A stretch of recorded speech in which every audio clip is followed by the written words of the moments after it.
반갑습니다. 3L 오픈 강단 강연을 맡게 된 순천대학교 철학과 이정아입니다. 자, 여러분들하고 같이 오늘 강연을 하게 됐는데, 오늘 강연 주제가 여러분 보시다시피 내가 하는 인문학 이야기입니다. 인문학이라는 이야기가 요즘 세간에 자주 등장하는 이슈가 되고 있는데, 도대체 무슨 이야기를 하려는지 여러분들도 많이 궁금하실 텐데요. 저와 함께 시작을 해보도록 하겠습니다. 여기 사진이 한 장 나오는데요. 제가 영어를 잘하는 사람도 아니면서 제목을 영어로 써놨는데, 그래서 영어를 여러분들한테 읽으라고 말씀을 드리려고 하는 건 아니고요. Now or never라고 하는 말을 한 이 사람은 20세기가 시작하는 1900년에 그때 사망한 독일의 철학자 니체입니다. 이 니체가 저 now or never라고 하는 말을 했는데요. 제가 개인적으로 참 좋아하는 말이기도 합니다. 저 말은 말 그대로 지금 아니면 절대로 안 된다는 뜻입니다. 지금 먹고 싶은 게 있으면 지금 먹어야지 그걸 내일 먹으려고 미루지 말고, 지금 하고 싶은 말이 있으면 지금 해야지 미루지 말라는 그런 뜻인데, 그럼 그렇게 살면 이 세상이 도대체 뭐가 되겠느냐? 그렇게 하고 싶은 대로 닥치는 대로 그렇게 살려고 그런 말을 하지는 않았겠죠. 철학자이니 거기에 담긴 굉장히 뜻깊은, 속 깊은 그 뜻이 있겠지만, 그건 이따 뒤에 가서 말씀을 드리도록 하고 차지해 두고, 일단 저 사람은 철학자예요. 그러니 철학과나 철학을 연구하시는 분들이 거기에 관해서 연구하는 거는 당연한 일일 테죠. 그런데 이상한 일은 논문집을 찾아보려고 조사를 해보면 니체라고 하는 사람을 가지고 연구한 논문집이 철학과에만 있는 게 아니고 무용을 연구하는 무용과에도 있고요. 체육과에도 있고, 또 교육을 연구하는 교육과에도 있고요. 심지어는 물리학을 연구하는 물리학과에도 있습니다. 그리고 몇 년 전에 유명한 광고 카피가 있었습니다. 열심히 일한 당신 떠나라. 그런데 그 광고 카피가 담고 있는 내용도 니체의 사고였다고 합니다. 참 알 수 없는 일이죠. 그래서 이 니체라고 하는 사람이 도대체 어떤 사람이길래 그러냐, 그리고 또 이정아라고 하는 사람은 무슨 얘기를 하려고 처음부터 저 니체 얘기를 시작하느냐. 인문학이라고 하는 것이 어떤 것인지를 이야기해 줄 수 있는 대표적인 사람이 저는 저 니체라고 생각을 합니다. 니체가 했던 여러 가지 업적들 중에서 한 가지가 100사람이 있으면 100가지의 해석을 할 수 있어야 한다. 1000명이 있다면 1000가지의 해석이 나오는 것이 맞다. 즉, 진리는 없다. 그저 해석이 있을 뿐이다 라는 이야기를 했습니다. 그게 오늘날의 인문학을 보여주는 코드가 아닌가라고 저는 생각합니다. 자, 그러면 진짜 인문학 이야기로 들어가 보겠습니다. 자, 여기 보시면 여러분들이 자주 TV나 아니면 본인이 직접 가셔서 현장에서 보셨을 법한 사진입니다. 사람들이 굉장히 많이 운집해 있어요. 뭐 통로에도 앉아 있고 강단에까지도 앉아 있는 모습이죠. 가운데 서 계신 분은 여러분도 잘 아시는 인문학의 열풍을 몰고 다니시는 분이시죠. 네. 인문학 열풍이라는 말 그대로 저렇게 사람들이 인문학 강연이 열리는 곳을 저렇게 몰려다니고 있습니다. 저쪽에 계신 분은 TV 강연에서 인문학 특강이라고 하는 말 그대로의 타이틀을 걸고 인문학을 강의하시는 과거 교수님이셨던, 지금 현재는 강사분이 되신 그런 분이시죠. 도대체 인문학이라고 하는 게 뭐길래 저렇게 사람들이 열광을 하는 걸까요? 인문학은 말 그대로 역사, 철학, 문학, 기타 등등을 다루는 학문이었어요. 그런데 최근에는 취업을 준비하는 학생들에게는 새로운 과목, 취업 공부를 해야 하는, 준비해야 하는 새로운 과목이 하나 생긴 것이 아니냐 할 정도로 난해한 과목이 되어버렸어요. 심지어 저렇게 쫓아다니면서 들었는데도 불구하고 더 모르겠다라고 하는 과목이 되어버렸어요. 남 모르는 철학자, 남 모르는 역사가 이름들만 더 나열이 되는 건 아닌가 하는 생각이 들 정도가 되었죠. 자, 이런 현상들은 왜 일어나는 걸까요? 자, 인문학은 더 정확하게 말씀을 드리자면 2021년 오늘 지금 이 자리에서 이정하라고 하는 사람은 이렇게 정의를 내리고 싶습니다. 인문학이란 인간이 다른 인간을 더 잘 이해하고 그래서 좀 더 잘 사랑하기 위해 연구하고 고민한 흔적을 담고 있는 학문이다.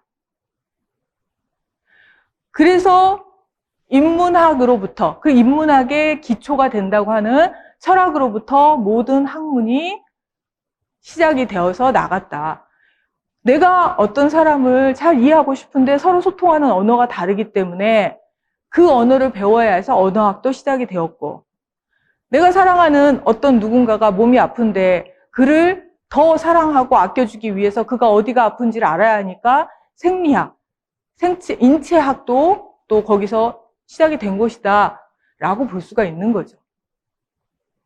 자, 이건 타인에 대한 사랑이라면 인간, 아주 근원적인 인간, 나라고 하는 사람을 사랑하려면 본질로 돌아가서 인간은 뭘까?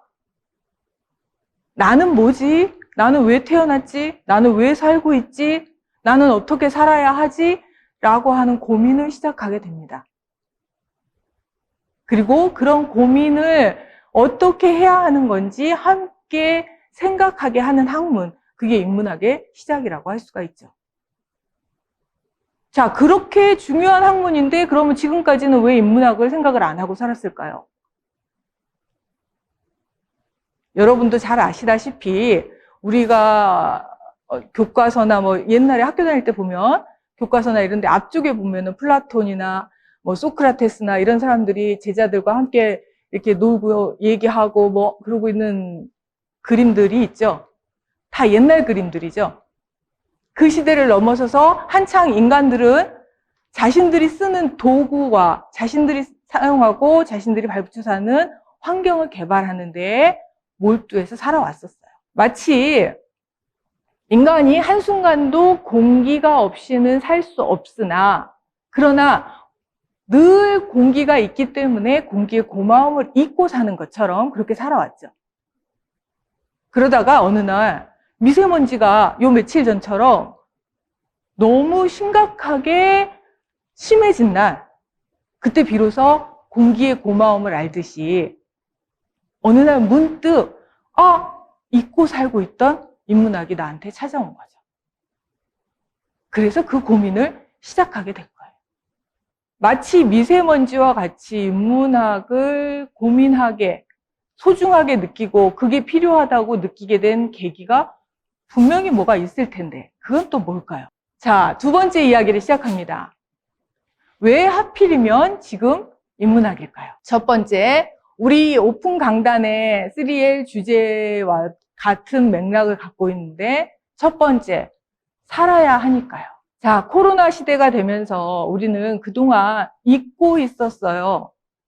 그동안은 함께 어울려 살고 군중 속에서 살고 그래서 몰랐어요. 그런데 거리두기를 하라 그러고 같이 모이면 안 된다고 해서 혼자 있다 보니까 혼자 밥 먹는 게 너무 이상해졌어요. 퇴근하고 집에 돌아와서 나 혼자 있어야 하는 그 시간이 너무 길게 느껴졌어요. 나는 무엇을 해야 하지? 혼자 사는 법을 잊어버렸어요. 그때서야 비로소 알게 됐어요. 나라는 사람이 무언가를 해야 하는 그 시간 동안 내가 무엇을 해야 하는지를 모른다는 사실을 비로소 알게 된 거예요. 그래서 살아야 하기 때문에 인문학이 필요해진 거죠. 두 번째, 사랑해야 하니까 인문학이 필요해졌어요. 누구를? 거리두기로 더 이상 연인도 만날 수가 없어요. 친구도 만날 수가 없어요. 가족도 만날 수가 없어요. 나를 사랑하는 법을 알아야 하는데, 자, 이 강의를 듣고 계신 여러분들도 잠깐 동안만이라도 눈을 감고 마음속으로 여러분 얼굴을 한번 생각해 보시죠. 거울을 보고 자신의 얼굴을 보는 게 아니고 눈을 감고 내 눈이 어떻게 생겼더라? 내 코가 어떻게 생겼더라? 내 입은 어떻게 생겼지? 금방 그 모습을 그려내실 수 있는 분은 그래도 행복한 분입니다. 불행하게도 우리는 거울을 보면서 타인이 보게 될 나의 모습을 봤지 내 진짜 눈, 코, 입을 본 적이 그리 많지 않습니다. 아, 오늘 내 눈이 이렇게 생겼구나. 아, 자고 났더니 내 입술이 이렇게 됐네? 라고 생각한 사람이 별로 없다는 거죠. 나를 사랑하는 법을 잊고 살았어요. 세 번째, 배워야 하니까요. 무엇을? 내가 배우고 싶은 것을. 지금까지 뭘 배웠나? 배워야 한다고 말하는 것을 배웠습니다. 끊임없이 자격증을 땄고, 그 다음에 정규 과정이라고 하는 것을 배웠고, 새로운 것이 들어왔다고 하니까 그것을 배웠어요. 내가 배워서 배우고 싶어서가 아니고, 누군가 해야 한다고 하니까 그것을 했어요. 한 번도 내가 이것을 왜 해야 하는지를 생각해 본 적이 없었어요. 그래서 지금 인문학이 필요해졌습니다. 자, 세 번째 이야기. 이제 그러면 여러분들에게 문제만 제시하고 가버리면 제가 너무 무책임한 사람이 될 것 같아서 방법을 알려드리려고 합니다. 내 삶에 적용하는 인문학입니다. 오늘 이 강연의 제목 자체에 3L이라고 하는 너무 멋있는 제목이 있어서 저도 멋있게 공식을 하나 만들어 봤습니다. OW1H. 이렇게 해놓으니까 굉장히 멋있어 보이는데 이거 여러분 초등학교 때 배운 겁니다. 신문 기사를 쓸 때에는 뭐에 맞춰서 써야 된다라고 배웠습니다. 뭐죠? 육하 원칙에 맞춰서 쓴다입니다. 언제, 어디서, 누가, 무엇을, 어떻게, 왜. 이거 여러분들 아마 그냥 기계적으로 생각 안 하시고 입에서 나올 거예요. 저 밑에 써 있는 거, when, 언제, 어디서, 누가, 무엇을, 어떻게, 왜. 이걸 적용해서 여러분만의 방법을 만들어 보는 겁니다. 저 뒤에 있는 G는 성장이라고 하는 결과물입니다. 제가 여기 밑에 신생아, 갓난아이의 사진을 어느 집에 아주 잘생긴 예쁜 아이의 사진을 올려놨는데요. 재미있는 실험 결과가 하나 있습니다. 갓난아이를 어른 그 손가락에 걸어서 허공에 띄워놓으면 이 아이가 허공 중에 가만히 매달려 있는 게 아니고 공중에서 걸음을 걷는다고 합니다. 그냥 대롱대롱 매달려 있는 게 아니고 걸어간대요. 걷는 법을 배우지 않은 갓 태어난 아이가 걷는다고 해요. 본능적으로 나아가려고 하는, 성장하려고 하는 욕구를 가지고 있다는 거죠. 그냥 갓난아이가 아니더라도 여러분들도 아마 주변에서 보셨을 텐데요. 아이들이 처음 걸음마를 하려고 하면은요, 잡고 일어나서 가만히 서 있으면 넘어지지 않아요. 근데 잡고 일어나서 어딜 가려고 합니다. 앞으로. 뒤로 가지 않아요. 성장하려고 하는 욕구를 가지고 있습니다. 누구에게는? 인간에게는. 그 욕구가 여러분들을 걸음을 걷게 하고 말을 배우게 하고 지금 현재 오늘 여기까지 성장하도록 데려온 거죠. 자, 그런데 중요한 게 빠져 있었던 거예요. 내가 하고 싶어서 나의 방법으로 했어야 했던 거죠. 그런데 바쁘다는 이유로, 그 다음에 합리적이라는 이유로, 효율적이라는 이유로 다른 사람이 만들어 놓은 방법을 대입해서 살아왔기 때문에 그동안 나를 잊고 살았던 거예요. 이제는 여러분들이 조금 여유를 가지고 나를 찾고 나를 회복시켜야 할 때가 된 거죠. 그래서 인문학이 여러분을 찾아온 겁니다. 자, 여러분들이 이제 이걸 통해서 여러분들의 인문학을 만드실 차례예요. 아까 앞에서 2021년 이정아가 말하는 인문학은 이런 겁니다 라고 말씀드렸듯이 여러분의 인문학은 어떤 것입니까? 라고 물었을 때 여러분이 답하실 차례가 되신 거죠. 예를 들면 이런 거죠. 쉬운 거예요. 자, 대학을 가야 합니다. 직업을 가져야 합니다. 지금까지는 누구누구 선생님이 쓴 책, 누구누구 어떤 교사가 쓴 책에서 대학을 가야만 성공할 수 있습니다. 직업을 가져야만 올바른 사회생활을 할 수 있습니다. 자아를 성취할 수 있습니다. 이렇게 배워왔어요. 그런데 이제는 김아무개, 박아무개, 강아무개가 나의 이유와 나의 목적으로 그리고 나의 방법과 나의 시간으로 그 이유들을 만들어 가셔서 채워 나가시는 거예요. 그렇다면 그렇게 해서 만들어지는 저 G, 성장은 여러분들의 결과고 여러분들의 성장이 되는 거죠. 그렇다면 맨 앞에서 말씀드렸던 것처럼 1000명이 있으면 1000명의 결과는 다 다르게 나오겠죠. 그게 진짜 멋있는 개성사회를 만들어가는 거죠. 제멋대로인 사회가 아니라 정말 멋있는 사회를 만드는 기반이 될 겁니다. 자, 정리해보면 자, 인문학은 여러분들을 힘들게 만들기 위해서 나온 새로운 학문이 아니라 인간을 사랑하기 위해서 나온 인간을 위한 학문입니다. 더 정확하게는 늘 있었는데 지금 찾아온 거고요. 두 번째, 세상과 나의 속도를 조절하기 위해서는 지금까지 소외되었던 나를 회복해야만 합니다. 세 번째는 내가 생각하고 만든 방법이 또 그것만이 내 삶을 변화시킬 수 있습니다. 그리고 마지막으로 3L의 이유와 목적은 성장에 있습니다. 성공에 있는 것이 아닙니다. 자, 마지막으로 킹스 스피치라고 하는 그 조지 6세의 실화를 바탕으로 한 영화가 있습니다. 그 말을 더듬는 그 왕의 실화를 바탕으로 하는데요. 거기에 보면은 이런 아주 자조적인 대사가 나와요. 말 더듬는 것 때문에 고민이죠. 연설을 해야만 하는데. 그래서 좀 더듬어야 난 줄 알아요. 라는 자조적인 말을 합니다. 그런데 거기에서 불굴의 의지로 그 언어 장애를 극복하는 모습이 나옵니다. 그런데 그게 다 극복이 안 돼요. 어느 순간에 가서는 그 습관이 조금씩 나와요. 그럼에도 불구하고 그것조차도 자기가 받아들입니다. 왜? 그게 나니까요.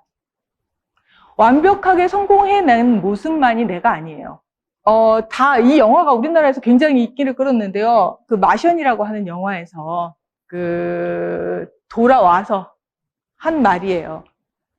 진짜 긍정은 마음을 다잡고 두려움을 극복하고 희망을 북돋아 생기는 것이 아니라 그냥 힘들고 고통스러운 그것을 있는 그대로 할 수 없이 하는 것입니다.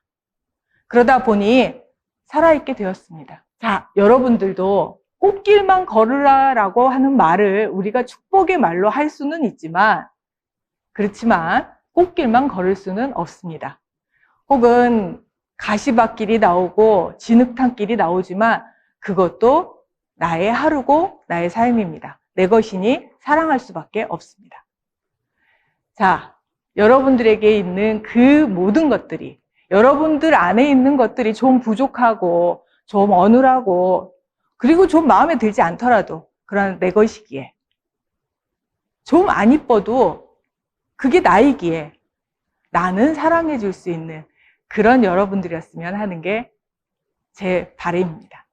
오늘 수업은 여기서 마칠까 합니다. 감사합니다.